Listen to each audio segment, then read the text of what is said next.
bienvenue chez Neptunea. Aujourd'hui, nous allons vous parler de la maladie la plus courante en aquarium, la maladie des points blancs. Les symptômes visibles de cette maladie sont des lésions granuleuses avec l'apparition de tout petits points blancs disséminés sur le corps des poissons. Les poissons atteints par cette maladie essayent d'ôter ces parasites en se frottant sur le décor. Lorsque les poissons sont très atteints dans les ouïes, sa respiration devient élevée. Il va se mettre à perdre du poids et finalement mourir.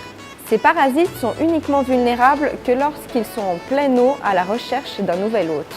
Ils sont totalement invulnérables quand ils sont dans le corps du poisson. C'est d'ailleurs à ce moment-là qu'ils sont clairement visibles car fixés sur le corps du poisson.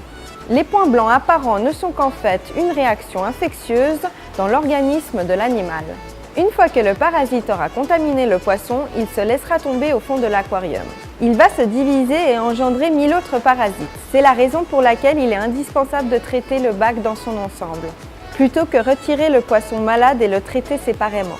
L'élément déclencheur de cette maladie est très souvent le stress, lié au transport du poisson ou des bagarres de territoire dans l'aquarium. Nous avons depuis peu un médicament, le Spud Velvet, qui permet de traiter efficacement cette maladie sans pour autant gêner les autres animaux de l'aquarium, que ce soit les coraux ou les invertébrés. Attention, Spud Velvet fraîche pour l'aquarium d'eau douce est un danger pour vos invertébrés. En parallèle, il sera judicieux de traiter l'eau de votre aquarium avec un UV durant quelques jours pour tuer tous les parasites qui se trouvent en pleine eau. Pour accélérer le traitement, on peut augmenter la température à 28 degrés pour accélérer le cycle de la vie du parasite. Il sera important de ne pas confondre la maladie des points blancs avec celle de l'odynium.